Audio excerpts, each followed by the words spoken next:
வாழ்க வையகம், வாழ்க வையகம், வாழ்க வளமுடன். ஜனவரி 1ஆம் தேதியிலிருந்து நிறைய பல மன்றங்களில் உலக அமைதி வார விழா கொண்டாட எல்லாரும் தயார் செய்து கொண்டிருக்கிறாங்க. இது எப்படி தொடங்கப்பட்டது, ஏன் தொடங்கப்பட்டது என்பது நாம் அறிய வேண்டிய ஒரு தகவல் தான். முதல்ல மகரிஷியோட இந்த மனவளக்கலையோட நோக்கமும் உலக அமைதியின் நோக்கமும் பிரித்து பார்க்க முடியாத ஒரு விஷயம். தனிமனித அமைதியே உலக அமைதிக்கு மூலம். தனிமனிதன் ஒவ்வொருவரும் தவநிலையில் உள்ளத்தில் அமைதி நிலவ உலகை வாழ்த்தினால் அது வான்காந்த களத்தில் பரவி எல்லோர் உள்ளத்திலும் அமைதி அலை பரவும் என நமது வேதாத்திரி மகரிஷி அவங்க மொழிந்துள்ளார்கள். அதற்கான நாளாக ஜனவரி 1 ஆங்கில புத்தாண்டு தினத்தில் உலக அமைதி வேள்வியை அனைத்து மனவளக்கலை மன்றங்களிலும் தவ மையங்களிலும் உலகம் முழுவதும் நடத்த வேண்டும் என வழிகாட்டி சென்றுள்ளார்கள். இன்று உலகம் முழுவதும் மனவளக்கலை மன்றங்களில் உலக அமைதி வேள்வி நடக்கவிருக்கிறது, நடந்தும் வருகிறது. இப்போது நாம் ஜனவரி 1 நாம் நடத்தவிருக்கிறோம். இது எப்படி உருவானது என்பதை மகரிஷியோட எண்ணங்கள் எப்படி உருவானது அப்படிங்கிறத மகான் வேதாத்திரி மகரிஷி அவர்களின் வாழ்வியல் அனுபவங்களில் சில என்ற பேராசிரியர் மாரியம்மாள் அவர்களால் அவருடைய புத்தகத்திலிருந்து நம்ம சில பகுதிகளை நம்ம புரிந்து கொள்ள முடிகிறது. 1945ஆம் ஆண்டு நம்ம எல்லாத்துக்கும் தெரிந்து நம்முடைய மகான் வேதாத்திரி மகரிஷி அவர்கள் தன்னுடைய 34வது வயதிலேயே முழுமை இறைநிலையை பற்றிய முழு விளக்கங்களையும் பெற்று அவர் முழுமை நிலையை அடைந்தார் என்பது நாம் தெரிந்து கொண்ட விஷயம். 1980 முதல் அவரது அறிவு பெரும்பாலும் அகண்ட நிலையிலேயே இயங்கிக் கொண்டிருந்ததாகவும் இறைநிலையே அறிவாக ஆற்றும் விளக்க அனுபவம் விரிந்த உலக சமுதாயத்தில் நலம் நாடி வாழ்த்தி கொண்டிருக்கும் தன்மையும் எப்போதும் பிறருக்கு என்ன உதவி செய்ய வேண்டும் என்ற நிலையிலேயே மகரிஷி இரவு பகலாக இடைவிடாத நினைவாக தொண்டாற்றி வந்தார்னு அறிந்து கொள்ள முடியுது. 3/12/1984 தேதி திங்கட்கிழமை காலை முதல் உலக அமைதி தவம் ஆற்ற வேண்டும் என்ற உள்ளுணர்வு தோன்றிக்கொண்டே இருந்தது. பிறகு முற்பகல் முடிவிற்குள் உலக நல தவம் எவ்வாறு ஏற்ற வேண்டும் என்ற தெளிவான முடிவை அகக்காட்சியாக வேதாத்திரி மகரிஷி அவர்கள் உணர்ந்தார். அதை பற்றி அன்பர்களுக்கு தெரிவித்தார். அது எப்படி இருக்கோ என்ன அப்படின்னு சொல்லி 1985ஆம் ஆண்டு ஜனவரி முதல் நாள் காலை 6 மணிக்கு 15 நிமிடங்கள் வரை நம்முடைய குண்டலினி தவம் ஏற்றிய பின் உலகம் முழுவதும் உலக சமுதாயத்தை முழுமையாக மனதில் கொண்டு வாழ்க வையகம், வாழ்க வளமுடன் என்று தனியாகவோ கூட்டாகவோ பலர் அமர்ந்தோ மனதுக்குள் 1 மணி நேரம் உச்சரித்து முடிக்க வேண்டும். குண்டலினி தவம் தெரியாதவர்கள் வேறு எந்த முறையிலேனும் இறைவணக்கம் செய்து கொள்ளலாம். வாழ்த்துவது மட்டும் ஒரே மாதிரியாக வாழ்க வையகம், வாழ்க வளமுடன் என்றிருத்தல் வேண்டும். உலக சமுதாய சங்கம் அதன் கிளைகளாக இயங்கும் மெய் விளக்கு தவ மன்றங்கள், மனவளக்கலை மன்றங்கள் ஆகியவற்றில் காலை 6 மணி முதல் 7 மணி வரை, 7 மணி முதல் 8 முதல் 9 மணி வரை என்று மணிக்கு ஒருவர், இருவர், மூவர் அல்லது பலர் என்ற விகிதத்தில் கூடி மாலை 6 மணி வரை தொடர்ந்து 24 மணி நேரமும் இடைவிடாமல் கூறி அமைதி அலை வீசி உலக மக்கள் அனைவரும் உள்ளத்திலும் ஊடுருவி அறிவிற்கு அமைதியாக விழிப்பை ஏற்படுத்த வேண்டும். பொருள் வறுமையும் அறிவு வறுமையும் ஆகிய இரண்டாலும் போர்க்கருவிகளையும் பகை உணர்ச்சிகளையும் பெருக்கி கொண்டு அச்சத்திலும் குழப்பத்திலும் கொந்தளித்து கொண்டிருக்கிற உலகிற்கு நமது கடமையாற்ற உலக நலம் நாடும் ஒவ்வொருவரும் இத்தவத்தில் ஈடுபடலாம். காலை தவம் தொடங்கும் முன் சமுதாய மதிப்புடைய ஒரு தலைவரை முன்னிலைப்படுத்தியும் மாலை 6 மணிக்கு மேல் உலக அமைதி பற்றிய சொற்பொழிவு பொதுக்கூட்ட நிகழ்ச்சியாக நடத்தலாம். பயனுள்ள பொருட்களை ஒருவருக்கொருவர் அன்பாக கொடுத்து பரிமாறியும் கொள்ளலாம். இப்படி தொடங்கப்படுகிறது. இந்த மாலை நிகழ்ச்சிகள் தான் அதாவது நம்முடைய உலக அமைதி தின விழாவின் தொடக்கம் இதுதான்.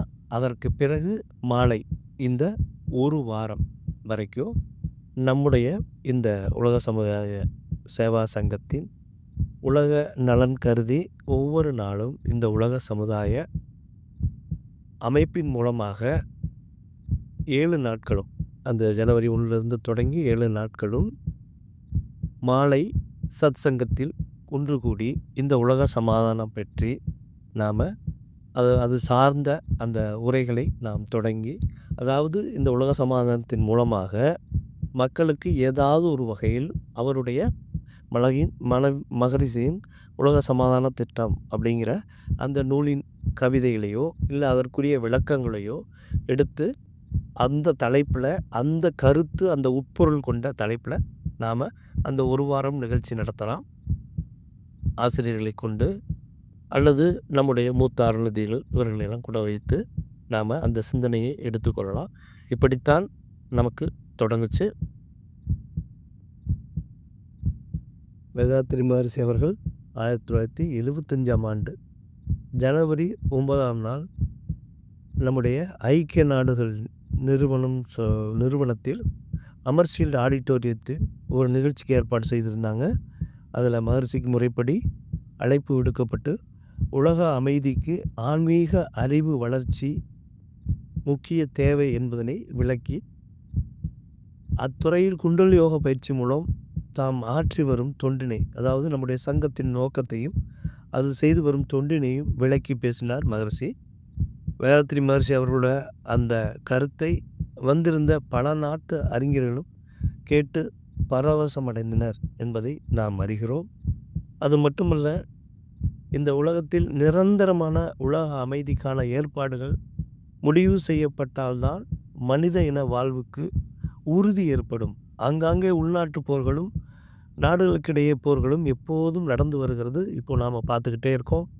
இஸ்ரேல், ஈரான், ஆப்கானிஸ்தானம், சிரியா உள்நாட்டு குழப்பங்கள், போர் முனையில் ஏற்படும் பொருள் அழிவும் மக்கள் அழிவும் இனி மனித குலம் நீடித்து உலகில் வாழ முடியுமா என்ற ஐயத்தை சிந்தனையாளரிடம் ஏற்படுத்தி வருகின்றன. போர் இல்லா காலங்களிலும் போர் நடைபெறாத நாடுகளிலும் கூட போர் அச்சத்தின் காரணமாக இராணுவ தளவாடங்களும் இராணுவ வீரர்களும் அங்கு நடத்தக்கூடிய அதனால் ஏற்படக்கூடிய செலவுகளும் உலக மக்கள் அன்றாட வாழ்வின் வளத்தில் பெரும் பகுதியை அளித்து வருகிறார்கள். 2வது உலகப் போரில் ஜப்பான் மீது விழுந்த 2 அணுகுண்டுகளின் விளைவுகளை விஞ்ஞானிகளும் செய்தித்தாள்களும் பாதிக்கப்பட்ட பொதுமக்களும் வெளியிட்ட உண்மைகளை நினைக்கும் போது எல்லோருக்கும் நடுக்கம் ஏற்படுகின்றது. இத்தகைய போரில் எந்த தரப்பில் நீதி இருக்கிறது, எந்த தரப்பில் அநீதி இருக்கிறது என்று ஆராய்ந்து பார்ப்பது அல்ல நமது பணி. உலக மக்களின் ஒரு பிரிவினரை கொன்றுவிட்டு கொலைகாரர்கள் மட்டுமே உலகை கைப்பற்றி உலக வளங்களை அனுபவித்து இன்று மனித குலத்தை தொடர்ந்து வரும் போக்கு நீதிதானா, இந்த கொடிய முறை அவசியம்தானா என்பதை உலக நல நாட்டமுடைய அறிஞர்கள் சிந்தித்து பார்க்க வேண்டும். உலக அமைதி கருத்தரங்கு 2002 ஆகஸ்டில் ஆலியாரில் நடைபெற்றது. புதுடெல்லியில் உள்ள ஐக்கிய நாடுகளின் சபை தகவல் மையத்தின் இயக்குனர் திரு ஃபியோடர் ஸ்டார்ஸ்விக் அவர்கள் கருத்தரங்கில் கலந்து கொண்டு ஆலியார் உறுதிமொழி 2002 ஆலியார் டிக்ளரேஷன் என்ற உலக அமைதிக்கான தீர்மானங்களை அருள்தந்தை வேதாத்திரி மகரிஷி அவரிடம் பெற்று சென்றார். மகரிஷி அவர்கள் வேதாத்திரியம் என்ற தலைப்பில் ஒரு உலக சமாதான திட்டத்திற்கு அது எப்படி வர வேண்டும் என்று தன்னுடைய அக உணர்வு மூலமாக வெளிப்படுத்தின பாட்டு நம்ம எல்லாத்துக்கும் தெரியும். போரில்லா நல்லுலகம், பொருள்துறையில் சமநீதி, நேர்மையான நீதிமுறை, நில உலகுக்கோர் ஆட்சி, சீர் செய்த பண்பாடு, சிந்தனையோர் வழி வாழ்வு, சிறப்புணர்ந்த பெண்மதிப்பு, தெய்வநீதி வழிவாழ்தல், திருவிழா தவிர்த்தல், சிறுவருக்கே விளையாட்டு, செயல் விளைவு உணர்கல்வி, சீர்கார்ந்த நிலைவிளக்கம், பார் முழுதும் உணவு நீர் பொதுவாக்கல், பல கடவுள் பழக்கம் ஒழித்து உண்மை ஒன்றை வழிபடுதல்.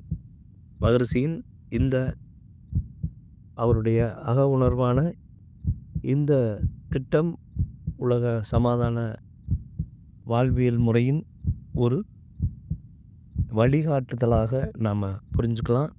அது மட்டுமல்ல, நம்முடைய இந்த ஒரு வார விழாவில் நம்ம எந்த சிந்தனையோடு பேச வேண்டும் அப்படிங்கிறத ஒரு தலைப்பாகவே, அதாவது அதனோட உட்பொருளாக எந்த சிந்தனை முறைகளை எடுத்துக்கொண்டாலும் இந்த ஒரு வாரம் மாலை பேச வேண்டிய அந்த உட்கருத்து எப்படி அமையணும் அப்படின்னு சொல்லி மகரிஷி கொடுத்துருக்கிற இந்த திட்டமே, இந்த தலைப்பே நமக்கு உதாரணமாக எடுத்துக்கிட்டு அந்த தலைப்பிலையோ வேறு தலைப்பிலையோ, ஆனால் உட்கருத்தை இந்த பாடலின் விளக்கமாக, இந்த பாடலின் கருத்தாக எடுத்து நாம் வழிகாட்டுதல் என்பது தான் மிக முக்கியம்.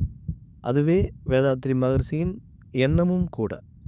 மகரிஷி இந்த உலக அமைதியை எந்த அளவுக்கு விரும்பியிருக்காங்க, அல்லது எந்த அளவுக்கு தன்னுடைய உயிர் மூச்சாக நினைத்திருப்பார் என்பதை நமக்கு அமுத மொழிகள் என்ற புத்தகத்தின் மூலமாக நம்முடைய தாமோதரன் ஐயா, மூத்த பேராசிரியர் தாமோதரன் ஐயா விளக்குறாங்க.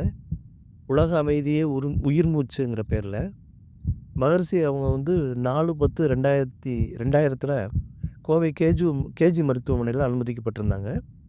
அப்போ கூட அருள்நிதி உமா மேடமும் அருள்நிதி சகுந்தலா இருவரும் இரவெல்லாம் கண்ணுடித்து கண்ணை இமையை காப்பது போல் கவனித்து வந்துக்கிட்டு இருக்காங்க. அப்போ உலக சமுதாய சேவா சங்கத்தின் நம்முடைய மயிலானந்தன் ஐயாவும் ஆழியார் திருக்கோயிலின் அரங்காவலர் சின்னசாமி ஐயா அவர்களும் எல்லா பணிகளையும் தங்களுடைய வேலைகளெல்லாம் விட்டுட்டு மருத்துவமனை வளாகத்தில் காத்திருக்கிறாங்க. மகரிஷியோட சிகிச்சை சரியாக நடக்கணும் அப்படிங்கிறதாக. மகரிஷி தீவிர சிகிச்சை பிரிவில் மருந்தின் உதவியால் உறங்கி கொண்டிருக்கிறார். ஆனாலும் இறைநிலையில் லைத்த அவருடைய அடிமனம் முழுவதும் உறங்க மறுக்கிறது. உதடுகள் ஏதோ முணுமுணுத்தவாறே இருக்கிறது. அதை கூர்ந்து கவனிக்கிறார் சகோதரி சகுந்தலா. உலக அமைதி வேண்டும், உலக அமைதி வர வேண்டும் என்று தன்னிலை மறந்த நிலையிலும் உதடுகள் உச்சரித்த வண்ணம் இருந்தது. அவர்களுக்கு ஆச்சரியம். நோயால் உடல்படும் துன்பத்திலும் மனம் அதை சட்டை செய்யவில்லை. ஐயோ வலிக்கிறது என்று பிதற்றவில்லை. உலக அமைதி வர வேண்டும் என்று உச்சரிக்கிறது. எந்த அளவு இது அவர்களின் அடி மனதில் ஆழ்ந்திருக்குமேயானால், உடல் பொறுக்க முடியாத துன்பத்தில் இருந்தபோதும் மனம் உலக உண்மையை நாடி நிற்க வேண்டும். யோசித்து பார்க்க வேண்டும். இன்று நாம் எடுத்துக்கொள்ளக்கூடிய தலைப்புகள், இந்த அமைதி வார உலக வேள்வியை தொடர்ந்து இந்த ஒரு வாரம் நாம் எடுத்துக்கொள்ளக்கூடிய எல்லா தலைப்புகளிலும் மகரிஷியினுடைய ஆன்மா அங்கு இருக்கணும்னு ஒரு சங்கல்பத்தை செய்து கொள்ள வேண்டும். ஏனென்றால் இது ஒரு உலக சமாதானத்தை விழிப்புணர்வு செய்ய நம்முடைய மக்களும், நம்முடைய மனவளக்கலையின் மக்களும், பொதுவான மக்களும் இதனுடைய நன்மை எந்த அளவுக்கு நம்மோடு தொடர்புடையது. உலக சமாதானம் என்பது வெறும் பேச்சல்ல. ஒரு யுக்ரைனில் சண்டை வருது அப்படின்னா இங்கே சூரியகாந்தி எண்ணெயோட விலை கூடுது. அந்த பக்கம் ரஷ்யாவில் ஒரு சண்டை வருது அப்படின்னா இந்த பக்கம் உள்ள இந்த நம்முடைய பெட்ரோலுக்கு அடிப்படையான, பெட்ரோல் டீசலுக்கு அடிப்படையான அந்த குரூட் ஆயிலோட விலை கூடுது. ஒவ்வொன்றும் இந்த உலகத்தில் எது நடந்தாலும் இன்னொரு நாட்டுக்கும் மக்களுக்கும், ஒவ்வொரு மக்களுக்கும் உள்ளும் அது பிரதிபலிக்கிறது.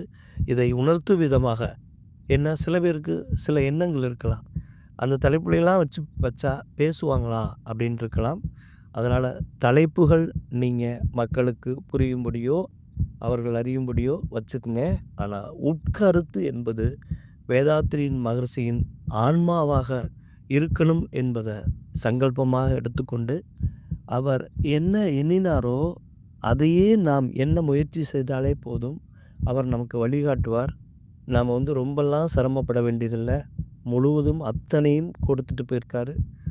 அவர் கொடுத்துட்டு போயிருக்க இடத்தை நினைத்து நாம் ஒவ்வொருவரும் அந்த தலைப்பில், அந்த உட்கருத்தில் பேச விரும்பி அதற்கான முயற்சி எடுத்தால் அது தானே அமையும் என்ற ஒரு கருத்தோடு இந்த உலக அமைதி வார விழா எல்லா மன்றங்களிலும் சிறப்பாக நடைபெற இறையருளும் குருவருளும் உதவி புரியட்டும். வாழ்க வளமுடன்.